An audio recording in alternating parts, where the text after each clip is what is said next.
Po mé pravici sedí Miroslav Palko. Pan Palko není jen teoretik od stolu, má za sebou bohatou historii v automotiv. Stavěl závodní převodovky a pracoval na vývoji extrémně lehkých prototypů vozidel. Dnes se však jeho nápady chystají mnohem výš, přímo do vesmíru. Pane Palko, vy vedete vývoj projektu s názvem Jarmil. Mohl byste na úvod přiblížit, co přesně se pod tímto jménem skrývá? Tak pod názvom Jarmil vznikol asi až na 7. pokus a je to v podstate kombinácia dvoch čerpadiel a samotného motora. Bližší názov vám povie potom Jurko na Břehini. Navrhovat cokoliv pro vesmír znamená počítat s extrémy. Od hlubokého mrazu až požár z motoru. Co je z vašeho pohledu nejtěžší na tom, aby váš návrh čerpadla zvládlo vibrace při startu a pak bezchybně fungovalo v nehostinném prostředí kosmu? Nie je to len chlad a mraz, na ktorý sa treba počas týchto misií sústrediť. V rámci navrhovania rôznych prípravkov pre Airbus sme zvyknutí na tú administratívnu záťaž. No ale pri týchto vesmírnych projektoch je to ešte o dva levely vyššie. A dať dokopy nejaký funkčný prototyp v rámci ESA projektov je trošku aj uľahčené tým, že tá ESA vás naviguje. Nikdy nemôžete prísť nejakou hotovou celou vecou. Vyslovene ESA si vyžaduje, aby ste robili tie úplne maličké kroky a stále na vás kvázi dozerá. Čiže kým prídeme do toho štádia už nejakého finálneho výrobku, tak hrozne veľa dielčích častí už bude otestovaných. Aby sa presne nestalo to, že zrazu to vyletí na orbit a je nejaký veľký problém. Díky simulacím od kolegů z Lenamu vidíte výsledky dřív, než se čerpadlo vůbec reálně vyrobí. Dá se vyčíslit, kolik času a prototypů vám tohle jakési testování na nečisto ušetří, než se pustíte do finální výroby pro ESA? Percentuálne je to veľmi ťažko takto vyčísliť, ale samozrejme tá pomoc je výrazná. Tým, že dostaneme tie prvotné výsledky od Lenamu, tak my to vieme potom ešte aj spätne prekalkulovať a môžeme sa s tým, ako sa hovorí, hrať.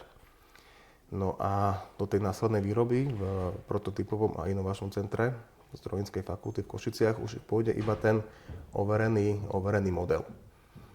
A následne, keď sa to všetko vyrobí, tak my si v rámci Avrelu vieme spätne skontrolovať ten úplne pôvodný návrh. Čiže tu je tá krásna symbióza medzi Lenamom, prototypovým a inovačným centrom a Avrelom. Vývoj pro Evropskou vesmírnou agenturu si řídí extrémně přísnými pravidly na dokumentaci každého detailu. Je tahle důsledná kontrola pro vaše partnery v aerospace tou hlavní zárukou, že technologie v kosmu nesklame? Je pravda, že tá byrokracia, ak to môžem takto nazvať, je v rámci ESA naozaj výrazná. Z druhej strany to chápem, pretože oni si tiež nemôžu dovoliť poslať na orbit niečo, čo nejak je z niečoho vyrobené nejakým spôsobom, možno to nejak funguje. Takže úplne chápem tie administratívne náročné kroky, ktoré sú za tým skryté. Ale v rámci prototypového a inovačného centra už máme veľa skúseností. Dokonca fungujeme pod leteckým certifikátom AS 9100, čo nám umožňuje vyrábať komponenty pre letecký priemysel. A tam sú tie pravidlá takisto veľmi náročné. Od sledovania materiálové atesty, výrobné procesy, kontrola výsledných rozmerov. Čiže je to taká logická ďalšia nadväzujúca vec, čo nás aj osobnostne pošle trošku ďalej. Aj najlepšia administratívna kontrola vám nezaručí, že tá technológia bude fungovať. Skôr, čo vidím, ako si ESA overuje tú funkčnosť, tak ako som spomínal, sú to tie jednotlivé kroky.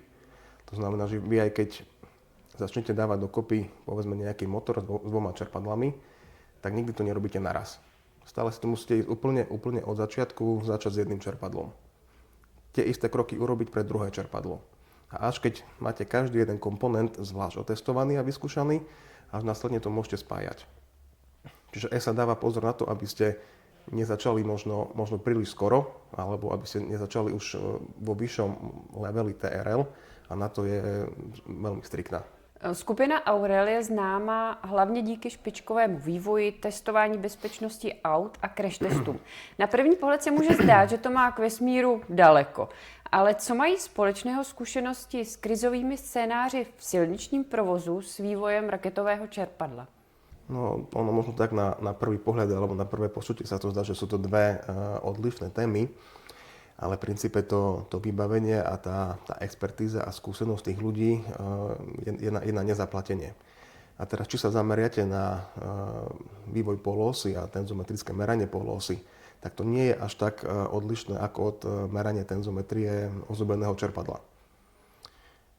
Sú tam samozrejme ozubené kolesa, robí sa tam v rámci len mikrogeometria, potrebujete si zmerať sily na ložiskách, na obale, len robíte s iným médiom. Je to pri úplne iných teplotách, je tam úplne iná kvapalina, ale ten princíp je stále rovnaký. Fyzika je všude stejná. Fyzika nepustí, áno. Vy sám máte za sebou zajímavou historii. Stavěl jste závodní převodovky i extrémně lehké prototypy aut. Pomáhá vám tahle praktická zkušenost s laděním věcí, tak říkajíc na hranu, i u takhle složitých vesmírných projektů, jako je Jarmil? No, každý takýto projekt, ktorý sa úspešne dokončil, tak stále sa počas neho niečo nové naučíte. No a keď tých projektov pomaly pribúda, tak potom tie skúsenosti viete zúročiť. No a ja si myslím, že toto je ten správny moment, kedy aj tie predošlé skúsenosti teraz naplno využívame. Košice asi nejsou první město, které vás napadne, když se řekne vesmírný vývoj. Jak těžké je budovat takový ekosystém mezi univerzitou a průmyslem? Úplne ľahké to nie je, ale s touto základnou víziou v podstate celé prototypové a inovačné centrum do tohto vstupovalo. V rámci prototypového a inovačného centra už aktívne spolupracujeme so študentami. To znamená, že nemusia čakať, kým ukončia štúdium, ale už počas štúdia majú možnosť sa zaučať. Študenti si môžu vybrať, či sú ich smerom programovaním CNC strojov, alebo konštrukciou, alebo metrológiou, keďže to všetko máme pod jednou strechou. A v podstate je vidieť, že tých študentov to naozaj veľmi baví. A tým, že si môžu ošťahať tie reálne projekty, ktoré naozaj fungujú a sú často významnými výstupmi prototypového inovačného centra, tak už naberajú hrozne veľa skúseností. Ve vesmíru neexistuje žádný servis, ani druhý pokus, žádný odstavný pruh. Podle čeho vy jako inženýr poznáte ten moment, kdy už na tom čerpadle není co ladit a vy si můžete říct, tak a teď je to 100% a dávám za to ruku do ohně? No, je to tých množstvo skúšok. Samozrejme, po každých skúškach sa komponenty musia rozobrať, detailne sa sledovať, spätne pozrieť, v akom sú stave. Veľa vecí už dneska v rámci Lenamu sa dajú aj predikovať. Čiže tá úplná technická istota je mať za sebou čím viac testov a možno, že čím viac vecí sa počas tejto fázy pokazí, tým menej komplikácií môže nastať na orbite. A samozrejme tých 100% istota nie je, ale dneska sú nástroje, ktoré vám to riziko vedia minimalizovať takmer úplne. Vy jste stavěl závodní převodovky, lehké prototypy, teď raketové čerpadla. Co vás konkrétně pohání na cestě za nejnovějšími technologiemi a objevy? No, tak to už mám asi žité od malička. A tým, že som aj niekedy lietal, tak mám k tomu veľmi blízko. No a motošport je jedna vašeň, ktorú aktívne dokážem v rámci práce spojiť. No a ten aerospace, to ma lákalo vždy. No a to spojenie študentov, Aurelu, Lenamu, je to taký trošku splnený sen.